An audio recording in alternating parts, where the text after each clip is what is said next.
Paul Skenes just became the sixth Pirates pitcher to strike out 200 in a season, and he might break Mitch Keller's record next week. But the team still clinched another losing season last night. Let's talk about the highs, the lows, mostly lows, and the downright ugly, which I think you could include a lot of that too, next on Locked On Pirates.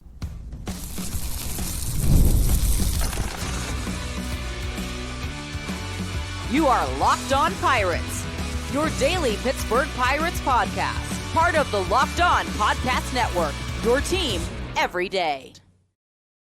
Hey everyone, welcome back to Locked On Pirates, your daily dive into everything Pittsburgh baseball. I'm your host, Gary Morgan, and today I'm breaking down Paul Skenes' historic night, Pirates' continued offensive collapse, and what the Orioles series tells us about the state of this team. Let's get into it. Before we do, this episode is brought to you by 5 Hour Energy. Enter for a chance to win a dream golf trip for two to any golf tournament in the USA. 5hewin.com for full rules and entry. No purchase necessary. Excludes the Masters tournament. Ends October 31st, 2025. Paul Skenes pitched 5 scoreless innings last night, striking out 8, and eclipsing the 200 strikeout mark for the season. He's now just shy of Mitch Keller's 210, the most ever by a right-handed Pirates pitcher in a single season. Pretty sure he should eclipse that in his next outing. But here's the thing yesterday. First, I'd go over chapter and verse everything in this series, and I will talk about it a little bit more maybe in segment 2, but segment 1, this was all about one swing yesterday. Spencer Horwitz is the only one that did anything. Paul Skenes is in this game. He's pitching great. Great. His pitch count was modest. The Pirates clearly are managing his workload down the stretch. He's clearly okay with it. He was all smiles when he got pulled out. He knew it was coming. You could tell. They even had a conversation after the 4th where I thought there was a chance they were going to pull him after 4. They decided to let him go for 5 and that potential possible win. It's a bit frustrating to see a dominant arm pulled early, no matter what, though, when he's cruising like that, and it's frustrating for fans, I think. This broadcast spent pretty much the entire game highlighting the games in which Paul Skenes would potentially be pitching again the rest of the year. They forecasted out his entire schedule. They talked about, make sure there's no rain involved there, but this is what should be. They made sure they pointed out the ones where he should be at home pitching. And my question is, Greg Brown's doing that because that's a directive from his higher ups. Hey, help us get some ticket sales. Paul Skenes is really all we got left in the quiver. Shoot your shot. Get it out there. Make sure everybody knows when to go and get their tickets for when they can come see Paul Skenes. And then out of the other side of their mouth, they pre-planned to pull the guy out of the game while he's kind of in the middle stages of pulling a game together. 60-some pitches, 5 innings. Listen, I get it. You don't want to waste his arm this year on this team. They're not going anywhere. There's no reason to push the envelope. Totally get all of that stuff. But Paul is in the middle of a Cy Young race. Granted, he's leading the race. It's not like he's playing catch up and has to lay numbers out. He just has to kind of keep his numbers from going in the other direction, which he certainly achieved yesterday. But you, Pittsburgh Pirates, you want to sell me that I need to come out to the ballpark and see Paul Skenes, right? But you're already telling me I'm not going to get to see all of Paul Skenes. I'm not going to see Paul Skenes be as dominant as he can be.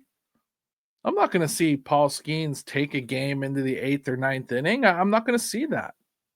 In fact, I got a great AMA question from my friend David. If Skenes has a no-hitter going in one of these last starts, will they let him go the distance? No.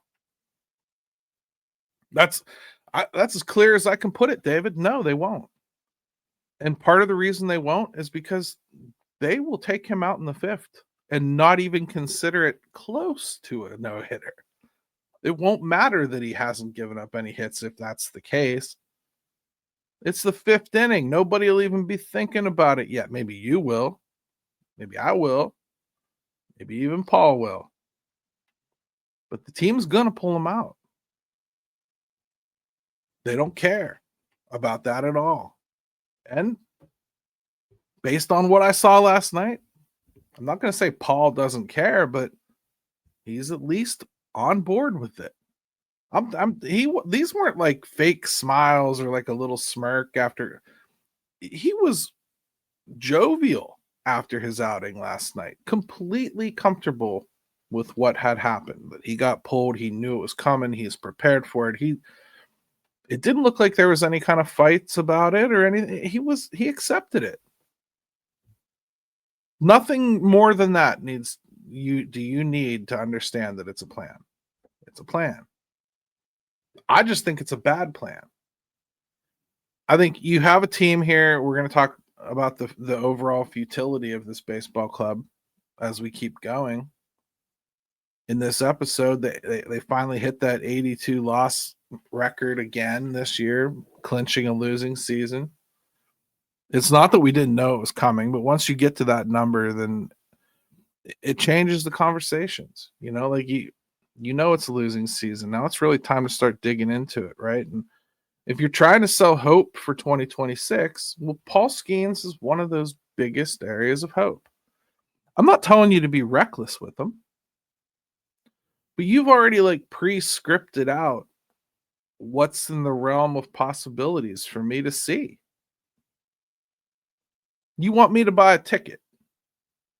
Now, you're talking to everybody, not just me, but like you want me, a fan, to buy a ticket to this game, and you're specifically selling me it so that I can see the historic nature of what Paul Skenes is.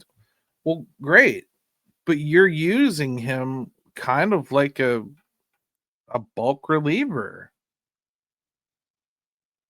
You're using him the way you use Mike Burrows, or Braxton Ashcraft, or now, don't get me wrong, Braxton Ashcraft to get through 5 innings clean like he did and 8 strikeouts, he's probably got over 100 pitches, almost 100 pitches, right?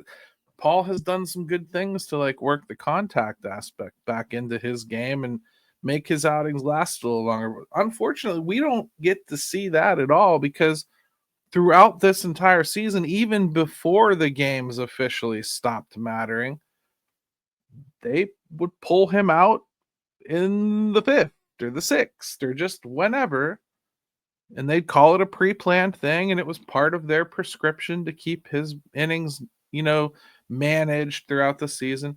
And all I'm saying and suggesting here is that this is not fun for fans.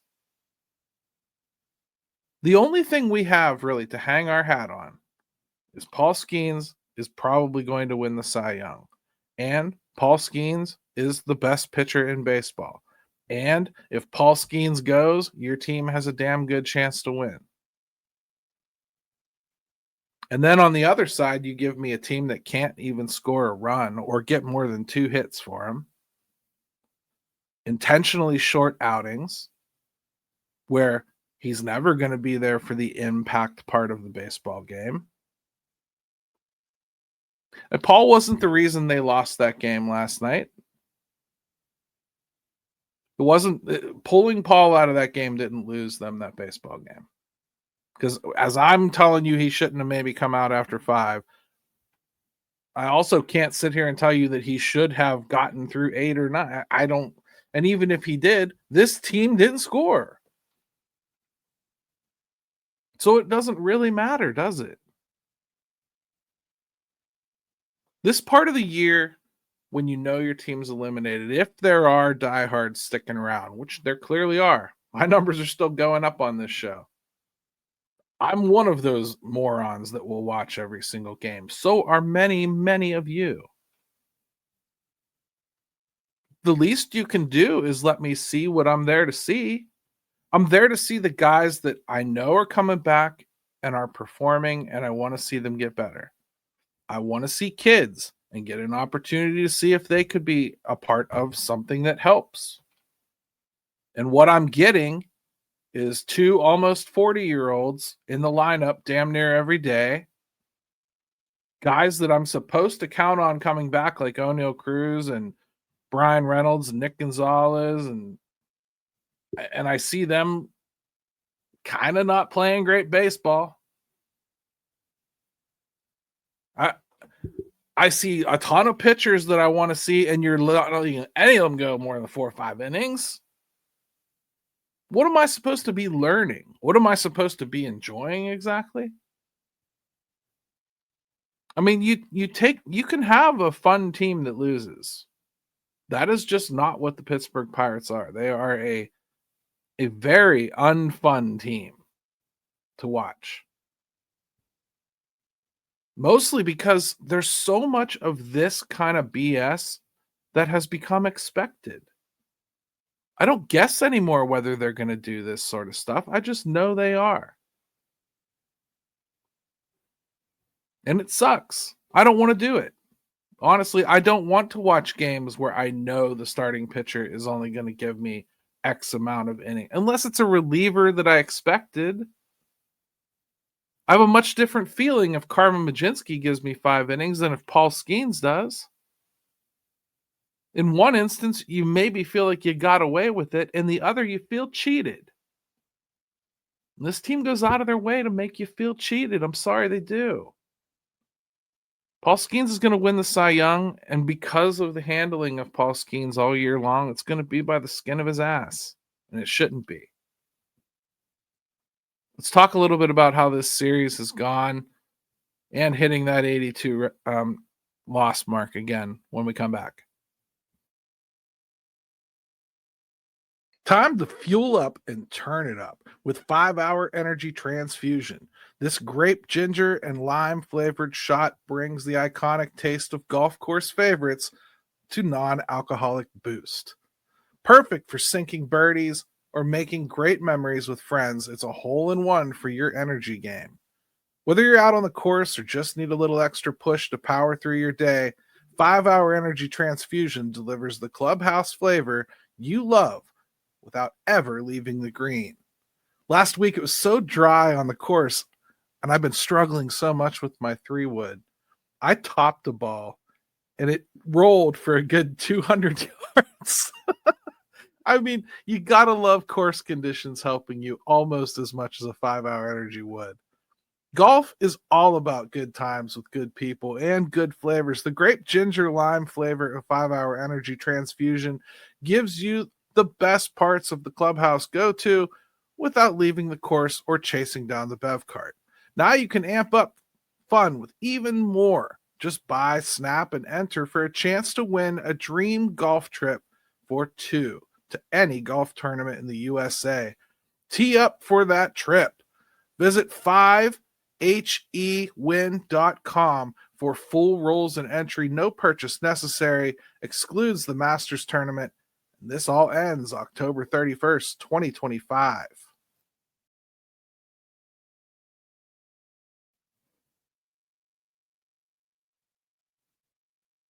The NFL season is almost here, and FanDuel is making sure you're ready for kickoff with a can't-miss offer. Right now, new customers can bet just $5, and if your bet wins, you'll get $300 in bonus bets to use across the app. Money, money, money, everybody. It makes every game more exciting, whether you're watching your team or just keeping an eye on your fantasy lineup. So are you ready to play? Download the FanDuel app now by visiting FanDuel.com to get started. That's FanDuel.com to place your first $5 bet.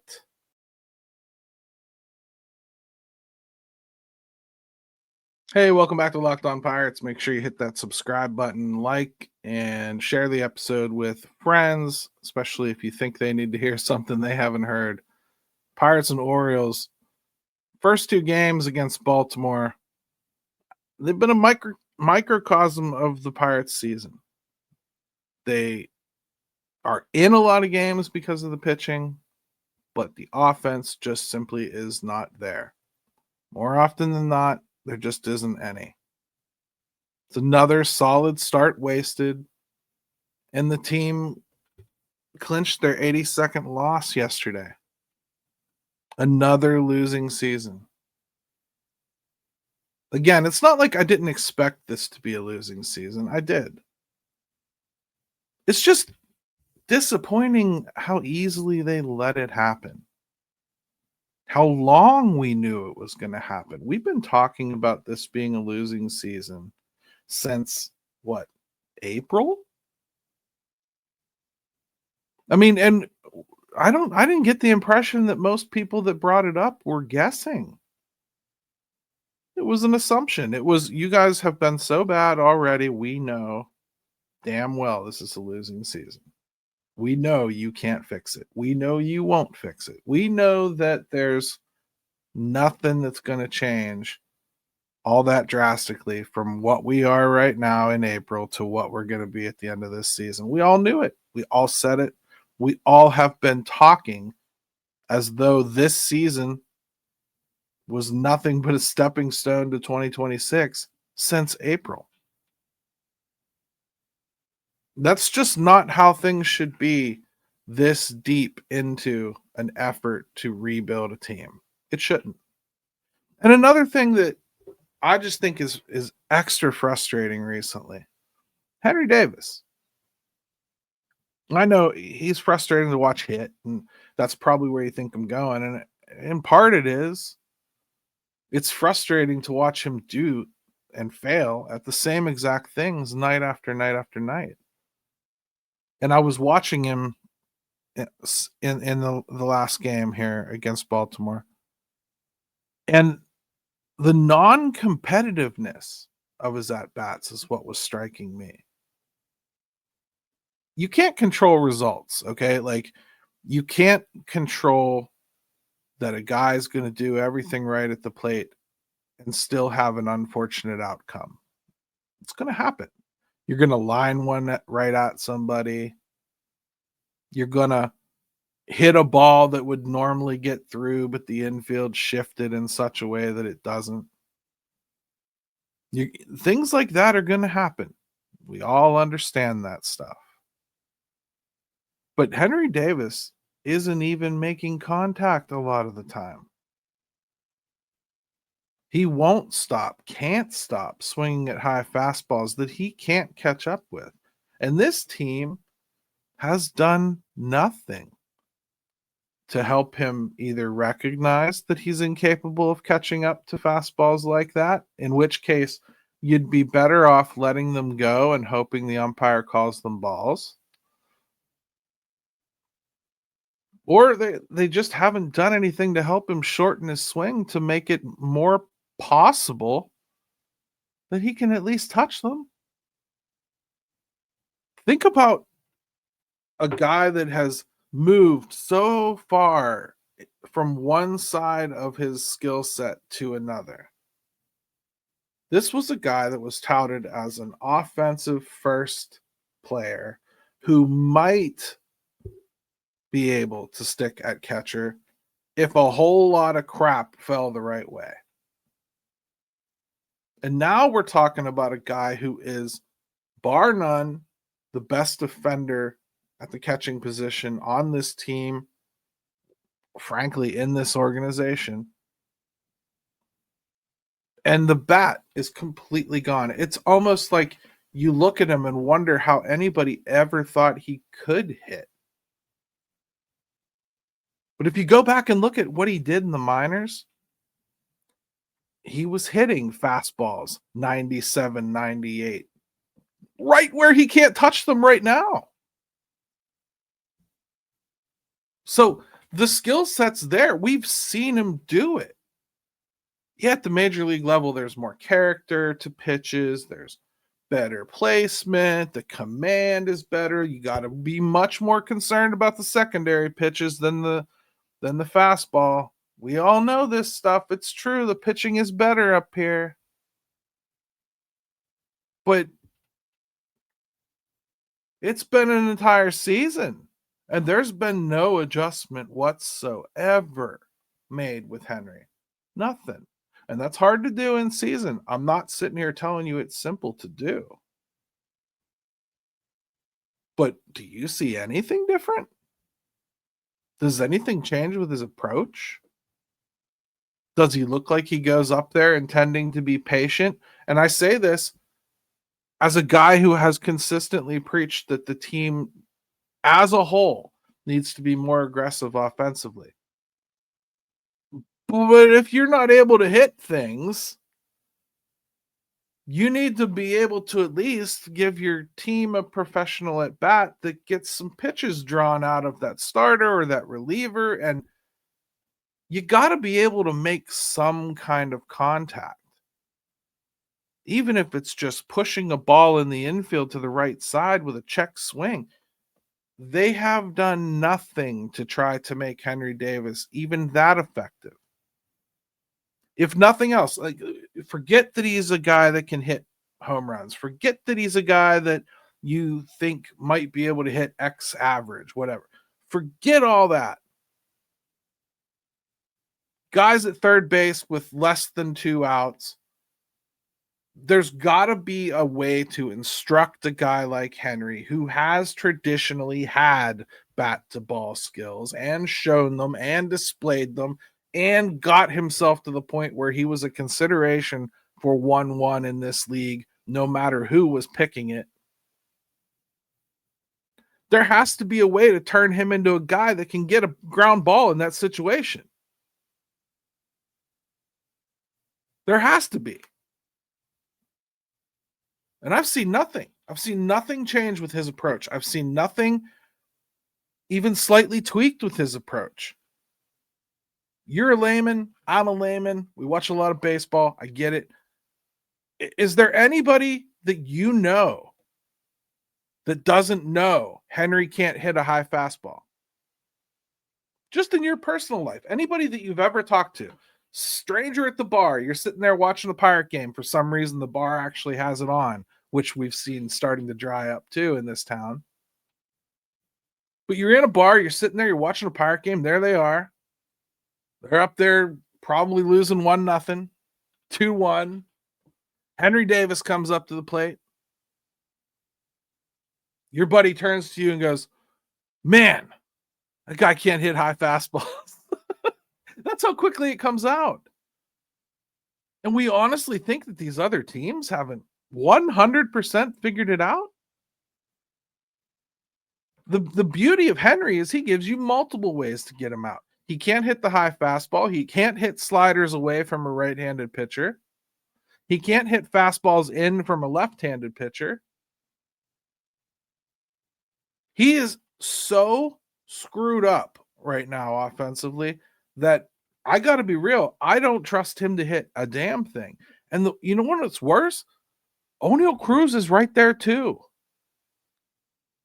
O'Neal Cruz has just as much fallen off the offensive table. Henry's a guy that came up here from AAA, and despite all of the crap that he put on the field in right field, hit 8 home runs and looked like an actual piece of an offensive need being filled. This is regression. And this is a team that has no option whatsoever. I'm sorry. You guys want to pretend that Nutting can go out and spend $100 million next year? Fine. Waste your own time.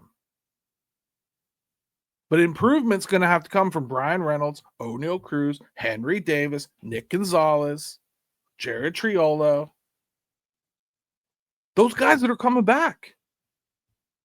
And Henry's one of them. You got to turn his bat into something that at least guys know they can't pipe one down the middle and get away with it. It's a 1-1. You're going to miss on him by actually deteriorating his skills. They've literally shepherded the deterioration of his skills. O'Neal Cruz too. This isn't just about ineptitude, guys. This is about actually making players worse. In segment 3 today, I just really think it's time to just completely get into the offense and what it is and has been for the duration here with Ben.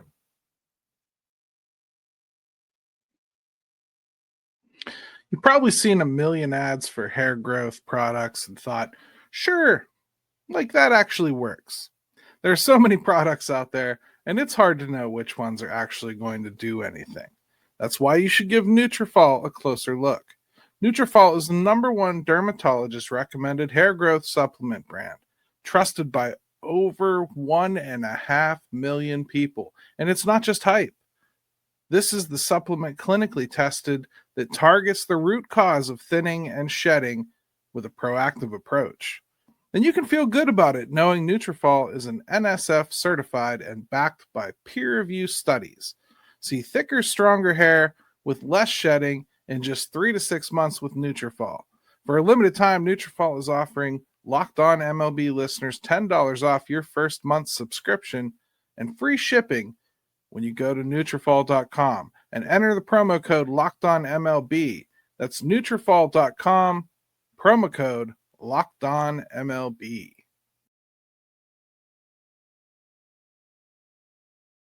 All right, welcome back to Locked On Pirates. Sorry if I'm getting a little animated today. I don't do it very often, and when I do, I hope you take it seriously. There's a reason that I don't do it all the time. Because it becomes white noise when all you do is complain. You don't offer solutions. There are times when I think we just need to vent. That's kind of what I'm doing today. I can't think of a better time to do it than after they eclipse the 82 loss mark. You can look like a loser, but you just put it on paper. You are one. This team has not hit in the entire tenure of Ben Cherington. I'm not here to blame him for 2021 or 2022 or even 2023. Like, when you enter into a rebuild, there's a certain understanding. You are going to take some time to develop some things. You are. I'm not one of these people that likes to go year 6 and blah, blah. Listen, I don't like to do that. I think it's lazy. And again, I don't blame him for 2020, and I don't blame him for 2021, and I don't blame him for 2020. It's going to take a certain amount of time. What I blame him for is 2023 looking like they wanted to invest more in this team than they have in 2024 and 2025. What I blame them for is having offense not even creep up over this first few years. It just completely plateaued, if not bottomed out even further. And here we are in 2025, and the numbers are as bad as they've ever been. There's 30 teams in baseball, for those of you that don't know that off the top of your head or get confused with other leagues. 30. The Pirates' batting average of .233 right now has them in 28th of this league. On base percentage, 306, 24th. Slugging, 350, 30th. OPS, 656, 30th. Runs, 525, 30th. Home runs, 140, 30th. These aren't just 30th by a little. These are 30th by a country mile. These are 30th by, in some cases, almost 100 points. It's a steep drop from 2023. And even 2024, when they didn't have good offense either. I bring up Henry in that last segment because Henry's regression, and O'Neal Cruz's for that matter, to me, they're emblematic of a broader issue. It's the instability not only to develop players, but to get them into the league and have them take a step. Who's the last prospect, offensive prospect, that you truly believe came here and took a step as a Pittsburgh Pirate? They were better than what they were before. Think about it. Nick Gonzalez? I mean, he's hitting over 270. There's no power, not enough. Maybe it'll develop, but not yet. And really, we're still pissing around with what position he might play. We're still shoving him around the diamond like he hasn't locked anything down. Has Henry Davis gotten better? No, Henry Davis was better when he got called up. How about O'Neal Cruz? O'Neal Cruz looked really, really good in 2022 and 2023 before the injury. What is he now? A broken player that plays spotty defense at a different position than the one that he played spotty defense at before, who can't keep his head in the game, can't shorten his swing, can't hit the same shit that he couldn't hit 3 years ago, goes into deep, dark holes, still produces offensively enough that he's worth keeping around, but he hasn't taken a step. Brian Reynolds is probably too old to take a step, except he wasn't when Ben Cherington first got here. Has he taken a step? Looked better in 2023 to me. We've gone through 3 hitting coaches, all of them micromanaged by a general manager who has an affinity for analytics, supposedly, and they love to apply those analytics most of the time.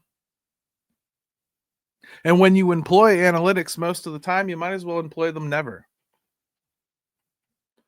You're not an analytically driven team if you don't apply them all the time. Nick York is a player I love to use in this example. Nick York is a guy who has traditionally had reverse splits. He hits way better against right-handed pitching than he does left-handed pitching. So what are the Pirates using Nick York for upon bringing him up here? Right. A right-handed platoon first baseman.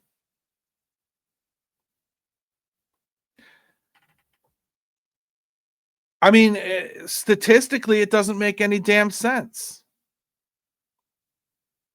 You're basically saying that the overriding stats that left-handers hit right-handed pitching better is more important than your player-centric stats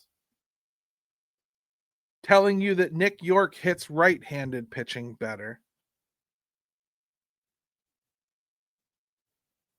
Somehow loses. I don't get that. I don't get how you don't pay attention to analytics all the time if you're going to go this all in with analytics. They do the same thing with pitchers. Bailey Falter and Andrew Heaney were traditionally awful against left-handed pitching. Or left-handed hitting. And here we went and still used them. We still used them in situations to make sure that they faced a lefty. And it got them murdered time after time. I'm as frustrated as anybody watching this team. Believe me, I am. And I see a path forward. I just don't see a path forward if you're going to have regressions like this that are so notable and so in your face. Paul Skenes is a star. The rest of the team is still searching for answers. Another losing season is in the books, and the offensive numbers are just damning. If the Pirates want to build around Skenes, they need to overhaul their approach to hitting, and fast. They are no longer a team that I think we can consider 1 or 2 bats away. That's not what these stats say. More tomorrow morning on Locked On Pirates. Make sure you're there. I'm going to try to make it a little bit of a happier show. One more game against the Orioles. See if they can salvage one. Let's go, Bucks.